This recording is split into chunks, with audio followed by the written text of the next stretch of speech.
Hello everyone! In today's video, I wanted to share my personal hacks on how to combat the not so pleasant side effects of chemotherapy. If you'd like to follow my cancer journey on Instagram as well, please follow me at Bujalski. And let's get to the video! So it's no secret that chemo can make you feel like absolute garbage sometimes, but luckily I have found some ways to combat this. So first, I just wanted to make a quick disclaimer that not all chemotherapy drugs have the same side effects. Therefore, not all chemo patients experience the same side effects. Therefore, these hacks may not work for you. I'm sorry, these are just what works for me, and I would love to share them with you in the hopes that maybe I can bring some relief to somebody else. So number one is detoxing your body from chemo. So I just let the chemo drugs do their job, and then I want them to get out of my body. This is done by a chemo detox juice or smoothie. So this is actually meant to be put in a juicer, but I don't have one and I just make a smoothie out of it. It doesn't taste very great, but I mean, hey, if it's helping me out, it's helping me out, right? This is really good for liver and kidney function. This is actually meant to kind of help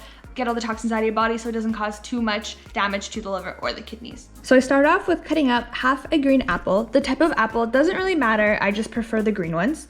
Apples have pectin, which helps cleanse the body and eliminate toxins from the digestive tract. And then I use about 3 sticks, is that what they're called? 3 sticks of celery, which helps kidney function. Next, I use half a lemon's worth of lemon juice. Lemons are high in vitamin C and cleanse the body as well. Then I add 1 teaspoon of turmeric, which is a powerful antioxidant and has anti-inflammatory benefits. And then I usually add some water just because I like my smoothies to be a little more liquidy, and then blend it all together and drink it. I do 1 smoothie per day for the first week after each chemo. Another very important tip is to empty your bladder every 2 hours. This helps prevent the chemicals sitting in your bladder for too long and damaging your bladder. Usually for the first, 3 to 4 days after each chemo, just to be on the safe side, I will set alarms every 2 hours at night and get up to go pee. Next, to detox my skin, I do a mask with bentonite clay and apple cider vinegar. So this is actually currently a pretty popular mask in the beauty industry, but it actually has very many health benefits to it. So I just mix these guys equal parts together, and actually, here's the shocker. I do this mask on my face and on my armpits. What? Bentonite clay helps to draw out toxins and impurities from your skin, and apple cider vinegar has many anti-inflammatory benefits. So together, these masks draw out the impurities and chemicals that are in your skin. The reason why I also do this mask on my armpits is because your armpits are directly linked to your lymph nodes. So by doing a mask and drawing out the impurities and toxins and chemicals from your armpits, you're actually helping to boost your immune system. And not only that, doing armpit masks with bentonite clay actually also helps against odor. Problem number 2 is nausea. This is definitely a bad one for me. I think nausea has been probably the worst side effect that I have struggled with. I find that the medication that I am prescribed from the hospital usually doesn't work very well, and I have to find other remedies in order to help myself basically not feel sick 24/7 for a week straight. So first and foremost, ginger. Ginger everything. Ginger has helped me immensely, and I really wish that I had discovered ginger sooner than I did. I find that ginger just helps not only with nausea, but it helps anything to do with your stomach. So upset stomach or digestion, it is just amazing. For me, what works best is ginger pills. So this is basically ginger capsules, 500 milligrams, and it's literally ginger in a powder form. I find that this is the fastest way for me to get the full effect of ginger. I take 1 or 2 pills depending how sick I'm feeling, and it usually works within 10 minutes. I also drink ginger tea or lemon ginger tea when I feel sick, and that helps a lot. You can also use just raw ginger plant as well if you want to in your smoothies, or even steep it in hot water. Just cut up some ginger and then pour hot water over top of it and then drink that when it cools down. I also think that it's very important to find what triggers your nausea. So for me, it was smells. Anything, in particularly food, that had a strong scent would just make me feel so nauseous right away. So to combat that, I have basically tried to eliminate any odorful foods in my house during chemo treatment, and I eat foods that don't have any odor, such as crackers or bread. Anything that's carby and will sit in my stomach, but that won't have any sort of a smell. Another thing that has really helped me fight off my nausea is to eat smaller snacks more frequently as opposed to bigger meals. So if I eat every hour, every 2 hours, and I eat a little bit, I find that it makes me feel much better rather than eating just like a big meal. And if I go out for the day, I will usually pack a bunch of snacks, or I will stop somewhere to get food just to make sure that I consistently have something in my stomach.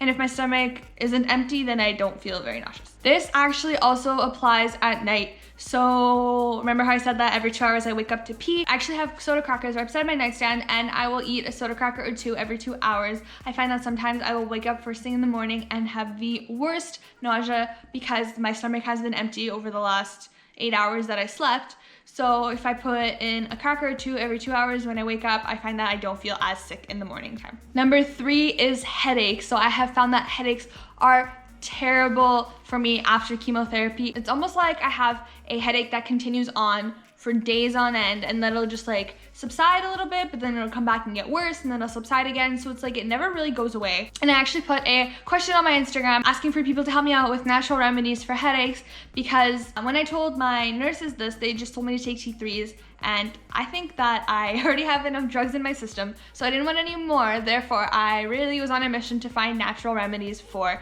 headaches and migraines. So the 3 things that I've been doing for my headaches and my migraines is number 1, cold. Cold, everything. So I love putting ice packs on my head. I don't know why, it makes my scalp feel so good. So I'll just take a towel, wrap an ice pack in it, and just plop it on my head and literally sit there with it, and it just feels so good. And I'll just move it around my head kind of as I go.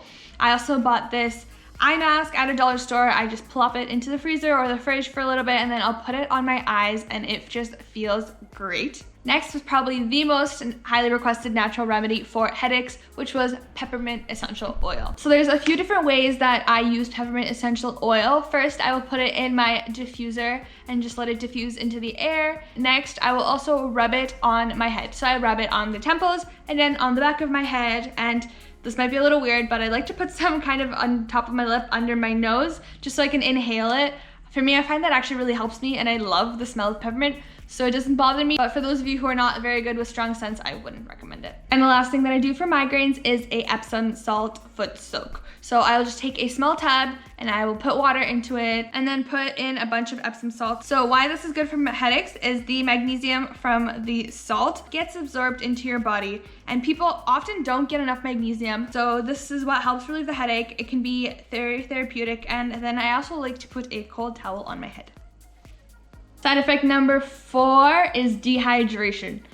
Oh my Lord, am I ever dehydrated during chemo. I literally always have a dry mouth, and it drives me crazy. So I know you can buy different sprays for dry mouth, but I don't think that mine's just as bad. So I just hydrate.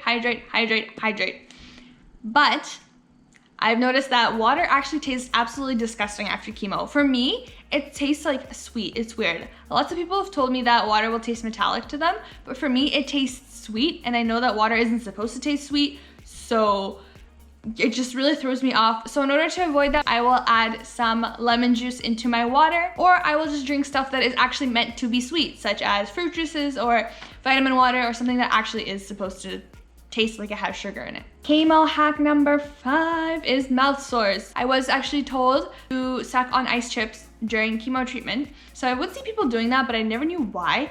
And yeah, it's actually to prevent mouth sores. So you can usually ask nurses at the hospital, and while you're getting your chemo, try to suck on ice chips 30 minutes before and during treatment. And then if you do find that you have some mouth sores, for a more natural remedy, if you can't get any medication, you can do lukewarm water with baking soda or lukewarm water with salt. And then just a more general kind of tip for the chemo hangover is to get fresh air. So I love to have the windows open in the house all day long when I'm home recovering from chemo. And if I really am feeling up to it, I will go for a walk. So getting sunshine and vitamin D can really help you feel better after treatment, getting that fresh air and also getting some movement going in your body. If you're not feeling good enough to go for a walk, I love doing stretches. So I'll just wake up in the morning and do stretches, and even just that little bit of activity, if you even call it that, makes me feel so much better, especially on my worst days. So I highly recommend looking up some stretches and trying to stretch out your muscles, especially in your back. If you're laying down a lot, you find that your back is really, really sore.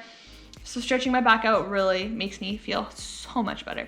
And that's all the tips that I have for you today. Like I said, these might not work for everyone, but I really do hope that these bring comfort to somebody else. If you find that these have worked for you, please let me know in the comments down below. And if you have your own hacks for certain side effects of chemotherapy, please do mention them down below. I would love to try them out if I haven't, and I'm sure others would appreciate them as well. So thank you very much for watching. Thank you very much for all the love and support. Know yourself, know your body, and until next time,